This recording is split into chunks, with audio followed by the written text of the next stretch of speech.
Hello friends, my name is Narendra Kumar. Welcome to my YouTube channel Kanooni Shiksha. और आज मैं आपको चोरी, लूट और डकैती के बारे में विस्तार से बताऊंगा, जो एलएलबी के फर्स्ट सेमेस्टर के एग्जाम में अक्सर पूछा जाता है। तो चलिए सबसे पहले चोरी के बारे में जान लेते हैं। चोरी को इंडियन पीनल कोड 1816 के सेक्शन 378 में डिफाइन किया गया है, जिसमें बताया गया है कि जब कोई किसी व्यक्ति के कब्जे में से उस व्यक्ति की सम्मति के बिना उसकी मूवेबल प्रॉपर्टी को बेईमानी के आशय से ले जाने के लिए हटा लेता है या चुरा लेता है, तो कहा जाता है कि वह व्यक्ति उसने चोरी की है।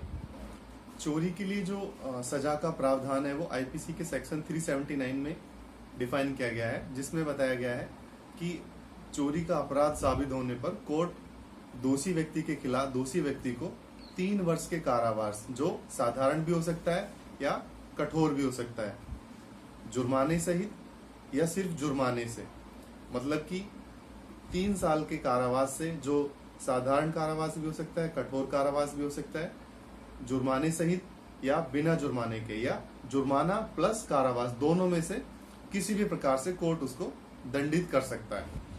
नेक्स्ट टॉपिक है हमारे पास लूट की। लूट क्या है? लूट को आईपीसी के सेक्शन 390 में डिफाइन किया गया है, जिसमें बताया गया है कि जब कोई व्यक्ति किसी अन्य व्यक्ति को किसी भी प्रकार का भय दिखाकर, मतलब उसको डराकर, उसकी मूवेबल प्रॉपर्टी को उससे छीन लेता है, तो कहा जाता है कि उसने लूट की है।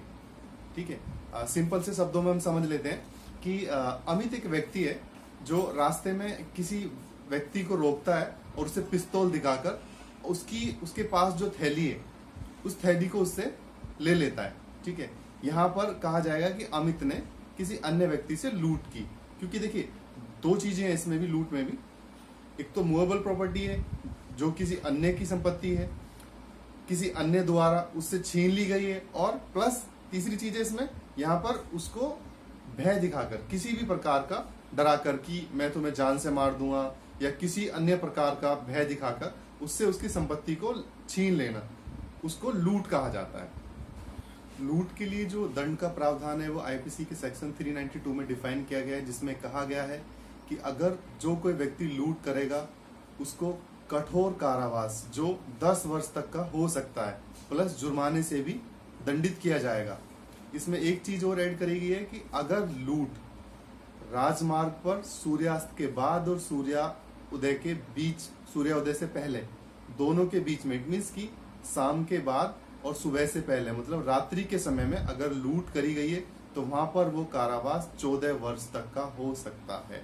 ठीक है, तो यहाँ पे सबसे इंपॉर्टेंट चीज क्या है कि अगर लूट रात के समय में की जाती है, मतलब सूर्यास्त के बाद और सूर्योदय से पहले, इस बीच में जो लूट की जाती है उसके लिए जो कारावास है वो 14 वर्ष तक का हो सकता है।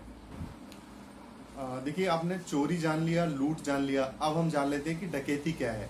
डकैती को आईपीसी के सेक्शन 391 में डिफाइन किया गया है, जहां पर बताया गया है कि जब 5 या 5 से अधिक व्यक्ति एक साथ इकट्ठे होकर लूट करते हैं, ठीक है, तो कहा जाता है कि डकैती हुई है। अब देखिए, जो बातें आपको लूट में बताई गई थी, किसी अन्य व्यक्ति की संपत्ति को उसके कब्जे में से किसी भी प्रकार का भय दिखाकर छीन लेना, तो वो लूट कहलाती है। लेकिन जब इस लूट को 5 या 5 से अधिक व्यक्तियों द्वारा किया जाता है तो वो डकैती कहलाता है। ठीक है, तो यहाँ पर ध्यान देने वाली चीज क्या है कि लूट में क्या है कि 5 से कम व्यक्ति होंगे। ठीक है, और यहाँ पे क्या है कि 5 या 5 से अधिक व्यक्ति होंगे। ठीक है, और जो लूट के लिए कंडीशन है वही डकैती के लिए भी कंडीशन है कि किसी व्यक्ति की मूवेबल प्रॉपर्टी को किसी भी प्रकार का भय दिखाकर उसके कब्जे से छीन लेना, हटा लेना, तो वो डकैती कहलाता है। जब ये काम 5 या 5 से अधिक व्यक्तियों द्वारा किया जाता है तो वो डकैती कहलाता है।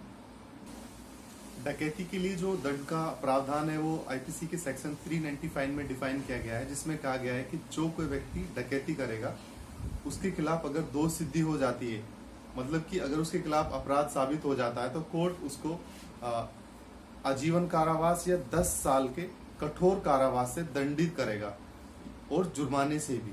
ठीक है, तो यहाँ पर 2 चीजें हैं, पहली कि आजीवन कारावास या 10 साल का कठोर कारावास, साधारण कारावास नहीं, 10 साल का कठोर कारावास, और प्लस जुर्माने से भी दंडित किया जाएगा दोषी व्यक्ति को। आई होप आपके तीनों टॉपिक्स के डाउट सारे क्लियर हो गए होंगे। चोरी, लूट और डकैती के बारे में मैंने आपको बताया है, ठीक है। अगर आपका किसी भी प्रकार का कोई अन्य सुझाव या कोई भी आपका डाउट है तो आप मुझे कमेंट बॉक्स में लिख सकते हैं। और अच्छी वीडियो के लिए मेरे चैनल से जुड़े रहिए। Thank you.